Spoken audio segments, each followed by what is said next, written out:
especialistas son quienes nos dan información y empezar a estar como más familiarizados con las terminologías nuevas que se están dando en el último tiempo. Vamos a contactar rápidamente, también gracias a la tecnología, con el doctor Javier Farina, es infectólogo. Javier, buenas noches, gracias por acompañarnos. Hola Diana, ¿cómo están? Bien. Javier, parece redundante, sin embargo, de las medidas que uno escucha de los gobernantes y de la evaluación que hacen de cómo observan a la ciudadanía, parece que todavía hay que seguir aclarando la necesidad de estar en casa, que el contagio se da de persona a persona. Es así, ¿verdad? ¿Me puedes ampliar sobre el tema? Sí, totalmente. La única forma, un poco habíamos hablado la otra vez con ustedes, que la única forma de poder contener este brote y usar esa frase de aplanar la curva, ¿no? Que no haya muchos casos de golpe, sino que quizás el mismo número de casos sea en un tiempo mucho más prolongado, es la asociación de las medidas fundamentales y las medidas individuales. ¿Sí? Porque ya que esto... Y otra de las cosas que uno viene escuchando mucho, ¿no? El virus no está en el aire, se transmite de persona a persona. No queda en el aire. Sí, porque una de las fake news que tuvimos que desmentir era que iban a fumigar no sé qué cosa con aviones y helicópteros. O sea, nosotros los periodistas en este momento estamos cumpliendo con dos funciones: informar y desmantelar las cosas que están desinformando. Le hago una pregunta en base a todas esas cuestiones que generan desinformación. ¿Es real o es probable que existan muchos más casos de coronavirus que los que ya están chequeados? Y si es así, ¿es porque no da abasto el sistema del Malbrán o porque hay personas que tienen síntomas y no se han acercado? Lo más probable es que haya más casos, y esto se dio en el mundo, China también en el inicio.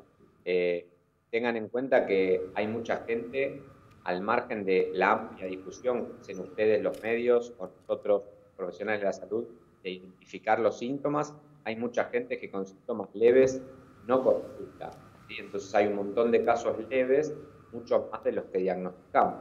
Los que diagnosticamos con seguridad son los casos más graves, sin dudas los fallecidos, lamentablemente, pero hay muchos casos leves que no diagnosticamos. Y sí, en base a lo que decís, es real que la capacidad de testeo necesitamos que se incremente y está en ese plan. Doctor, dos preguntas en una. ¿El hecho de que la cuarentena se extienda hasta el 31 de marzo es suficiente o cree que se va a prolongar? Y atada, digamos, esa pregunta, con respecto a los síntomas, ¿pueden pasar 14 días que una persona tiene el virus pero no presenta síntomas? ¿Por eso el plazo? Sobre el final, te contesto primero el final. Sí, el periodo de incubación es hasta de 14 días. La mayoría de las personas desarrolla los síntomas de la enfermedad entre 5 y 7. La gran mayoría, más entre 5 y 7. Entre 5 y 7 días del contacto. De los 14 es un máximo. La mayoría 5 o 7 días. Y sobre el otro que me decís, la verdad que hay que esperar a ver cómo se desarrolla esta curva de casos para ver si hay que extenderlo. Y quizás otra posibilidad es que se pueda levantar o se puedan reabrir actividades y después, 15 días después, quizás haya que volver a suspender. ¿Sí? Todo depende de cuánto estamos cortando el fiebre, que son distintas medidas que se pueden ir tomando. Por ejemplo, la idea de China, de los gobernantes de China, es cerrar todo 4 meses, 3 o 4 meses, lo cual para una Argentina quizás sea inimaginable en cuanto a plan económico también, ¿no? Doctor, el presidente hizo mucho hincapié de que esto va a llevar varios meses, un poco de coletazo de lo que venía preguntando Facundo. ¿Es algo que se va a ir viendo según la evolución en nuestro país o puede tomarse de referencia a lo que sucedió en otros países y saber con cuánto, ¿no? O de cuánto tiempo estamos hablando, principalmente en un país con muchos desafíos más allá del coronavirus? Sí, nosotros estamos viendo continuamente cómo se manifiesta la curva de casos y el incremento de casos en otros países.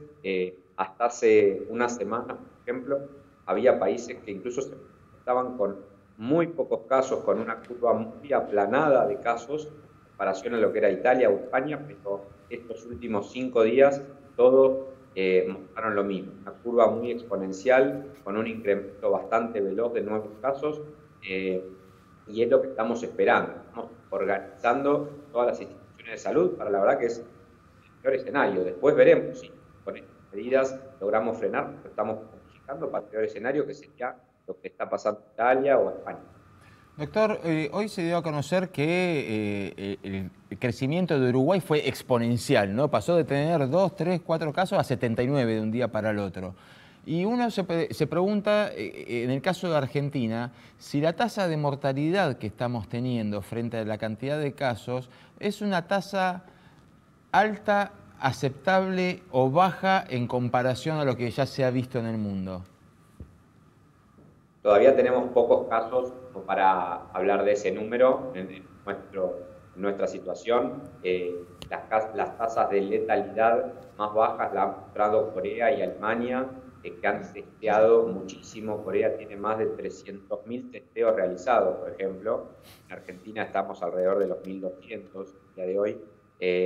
La verdad que sí, obviamente que la tasa va a disminuir, e incluso los análisis numéricos, estadísticos, dicen que en realidad la letalidad de este virus, que aparece entre el 3 y 4% en todas las series, en realidad sea cercano al 0.5 o incluso 0.1 en correlación a todos esos casos que todavía no diagnosticamos, como dijimos al principio. Doctor, muchas gracias por atendernos. Seguramente lo vamos a estar consultando en los próximos días también. Gracias a ustedes, un saludo.